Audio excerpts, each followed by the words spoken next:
Hi guys, Mrs. Whitmer here.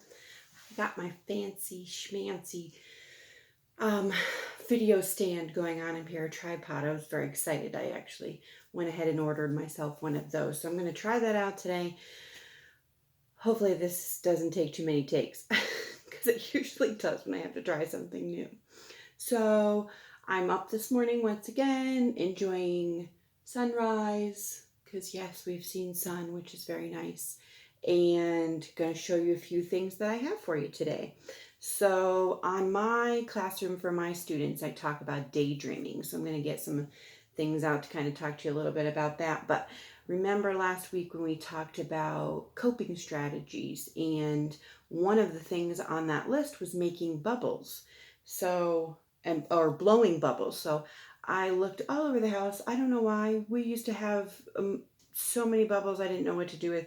I couldn't find any. I have no clue where they are. So I taught myself something new, another coping strategy. I tried to figure this out. And believe it or not, I actually had to use math to do this because every single recipe that I kept finding online was using a lot of dish soap. And sometimes I've gone to the store and there hasn't been any dish soap, so I didn't want to waste a lot of my dish soap right now. So they wanted me to use like half a cup of dish soap. Not doing it. So I looked at the ratio of what it is for dish soap to water, and that water was 3 times the amount of dish soap. But I actually took the recipe and divided it by 3. So I reduced it by 3.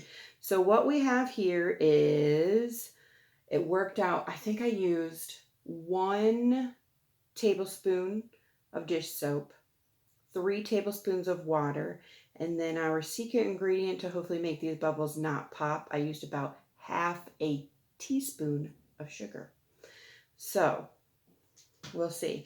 I just found a piece of plastic that was on the lid of something that we had thrown away. It was going to be in the recycling. And I cut the piece of plastic and then I cut a hole in it. So happy when it actually works. So a lot of the recipes that you find want cornstarch or glycerin or something like that in there. And I don't have those things at home. And I'm not going to go out and make a special trip. So I searched around a little bit. I will say this has been joyous that it's actually worked. Oh, popped right in my face. That's nice. Okay, so that's something super easy that you guys might be able to enjoy doing.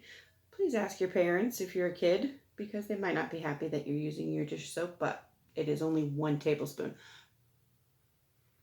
Oh, almost had that one. Okay, so there you go, guys. Super easy.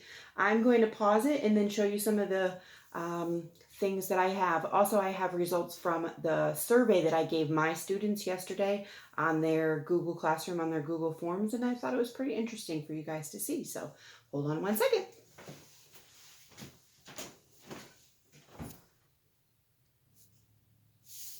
Okay guys, this is what I have to show you a little bit about daydreaming. So I looked at it as in 3 different steps here. So, I mean, I really encourage you to look up some of the benefits of daydreaming. I know we talk about parents and teachers kind of getting on kids about paying attention, and you can't allow your mind to wander. I mean, we don't want it to be wandering for a very long time, but sometimes this daydreaming, it kind of gives you a reset on your brain. But while we're at home and maybe we have some extra time, daydreaming can have a positive effect on our ability to entertain ourselves, but also it can be calming. So what you need to know to get started here, give yourself permission, allow this to be an okay thing to do. I say find a quiet spot, don't have any distractions. So if you're hungry, make sure that you eat. Maybe some quiet music would help to get rid of any other noises around you. Close your eyes or gaze, meaning look out beyond you. Maybe you look out a window, something like that. And then keep things positive. It's really easy to dream and then let yourself go to that land of worry. And that's not going to be effective here either. Okay, so now we're going to talk about what to dream about. Think about a future that you might want. List some things that make you happy. Does it make you happy to become a scientist of some kind? Or does it make you happy to go to the forest or to be outside or to be in your room away from your family because you've been around them all the time? Something like that. And then think about some of your favorite things that you really enjoy having around you. What that kind of ties in here with what makes you happy. And then role play what that means, act it out.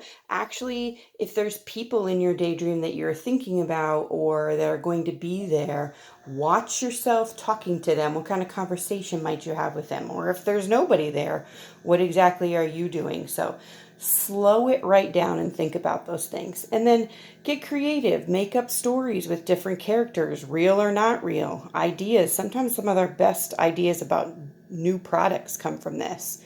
And using music, or like what kinds of music that you enjoy listening to. Okay. And where should you be doing this? When you're riding, of course, not driving. Maybe during exercise, and going outside helps. And the 2 times a day that seem to be the most effective are morning and bedtime. So this is from what some of the things that I've looked up.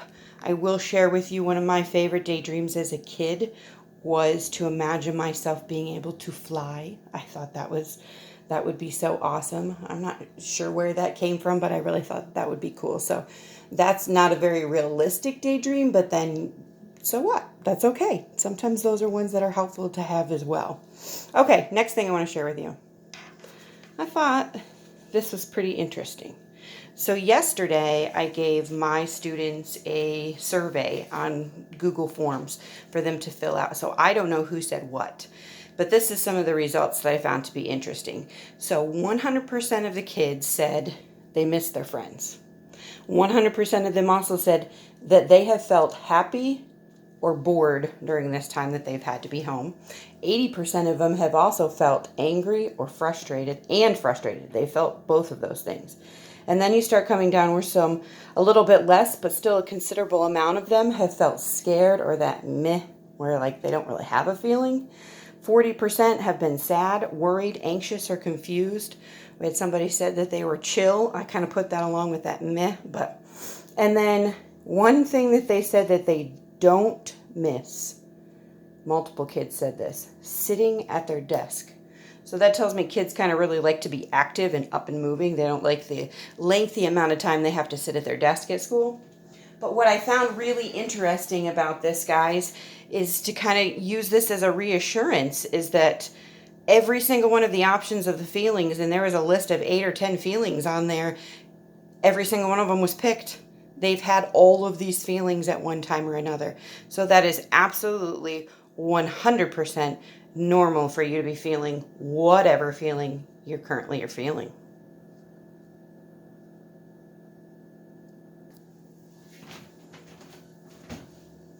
Okay, guys. So that's what I have for you today. I would encourage you today, if it is sunshiny outside, once again, wherever you are, go outside, enjoy the outside, because it definitely feels nice to do that. If you want to try bubbles, see if that works, see if maybe you can get them better. I'd love to see how they turn out for you. And also, think of something creative to do today. The kids and I are going to make some neat things. We thought about making an obstacle course. That was something that was suggested in one of their gym classes, but I had looked at it as a unique thing to be able to do. And, excuse me, I am going to show you all a magic trick on our video for tomorrow. So, oh, yay, there we go. All right, guys, as always, if you need anything, please let me know. I miss you. Bye.